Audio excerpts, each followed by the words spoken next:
Hi, Beth. Thank you for your response. I am going to try and tackle responding to some of the issues that you posted about. Making and relating to friends. Outside of the classroom, I babysit for a young man that is an academically gifted 7th grader. He is a complete math whiz and loves to play computer games, but unfortunately, his skills often hinder his social interactions. Because I am not his teacher, I feel like I can probe him for more personal questions. And he often relates to me how he feels awkward and doesn't have a whole lot of friends because they don't like the same stuff that he does. I think that Alex's problem is common among a lot of gifted students. Like you said,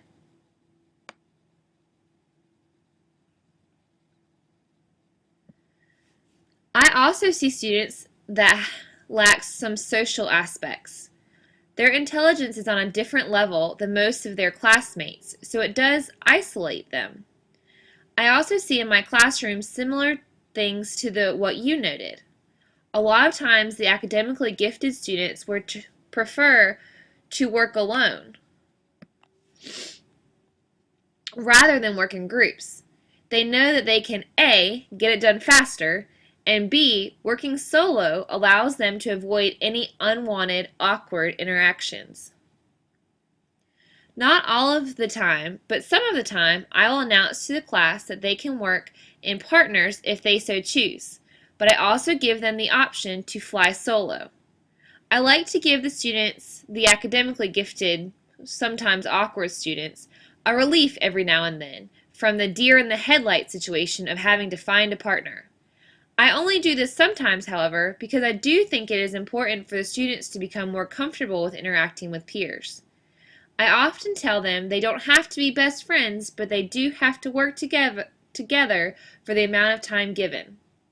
I think students, especially gifted students, would prefer to hide behind the computer rather than face anything uncomfortable. But it's these type of interactions that will help them become more well-rounded adults. When I babysit, I tell Alex, you have to hang out with me whether you like it or not. Another issue that you mentioned was issues with socioeconomic status. I agree, and I also see this sometimes in my classroom. Maybe it's because I'm not a parent, but when I'm driving behind a minivan, I'm not particularly interested in the honor student riding shotgun in front of me. If I went to that same school, however, and my mom did not have that bumper sticker, my pride might be wounded, especially if I know that I actually was an honor student and I had earned that bumper sticker, but my mom just couldn't afford the minivan to put it on.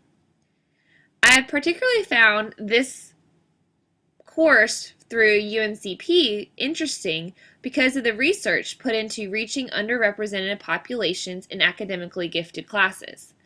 Oftentimes, students will work below their potential to stay with the status quo.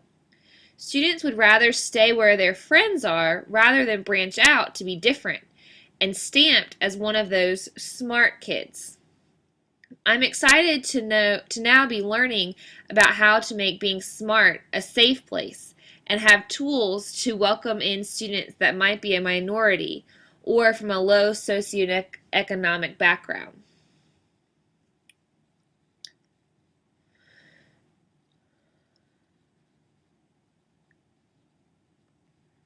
Another issue that you didn't mention but I thought was interesting was the students that are so stressed and pressured to achieve. Those gifted students that excel in multiple ranges. These students often are also out of sync, like you mentioned from the Von Tassel-Baska text. They're also out of sync with the world around them because they are such high achievers that it is often debilitating to them. These are the students that have to excel and be perfect in everything. They are fixated on becoming perfectionists, whether that is from an internal motivation, they are not satisfied until they have the right answer, or it is from something external, whether it be prizes or pressure from parents to be perfect. These students are also heartbreaking, just like other students that have struggles in the gifted classes. I think it is important for us as teachers to know all of these issues, whether it be the perfectionists that fear doing anything wrong, the underrepresented minority that fears being different, or the socially awkward, socially uncomfortable gifted student that fears socializing with peers that are different than they are. All of these issues and struggles can hinder the students reaching their full potential and finding their full success. Other responsibilities that the teachers face are making being smart a safe place and welcoming students into the gifted programs regardless of where their background is. Here's where I will respond to your question 2, the responsibilities of the teachers. I really like the idea of making the classroom a safe place. I like how you noted in your reflection that many different components of what goes on into building a classroom. You mentioned that we have to consider self-assessment, the student's philosophy of life. We have to also incorporate many different things, considering all aspects of the students as individuals. We have to help them grow cognitively, socially, and intellectually.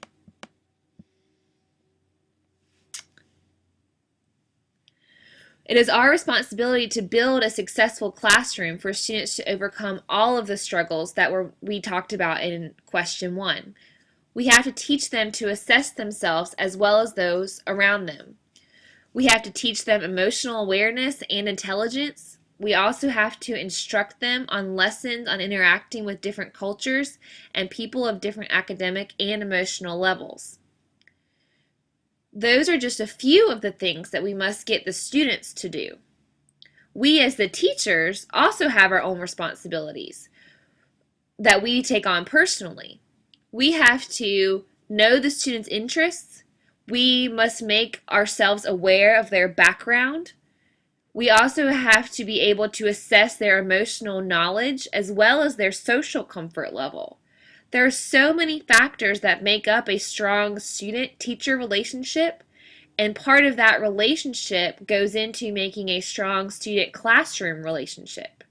Both of these relationships, student-teacher and student-classroom, meaning classroom environment, are just pieces of the puzzle. They are pieces of the puzzle of the text. Sorry, let me try again.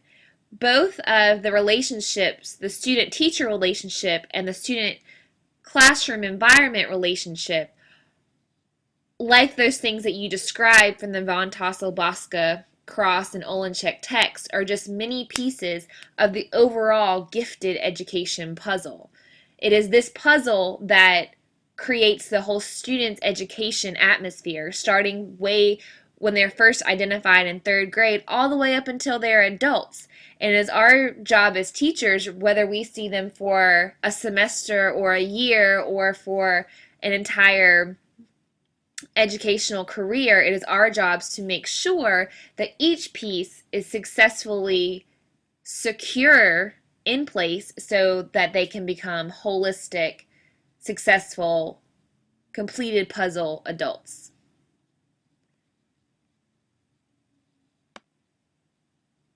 Thank you for your response, and this is Emily Wood in my peer response to Module 2 reflection.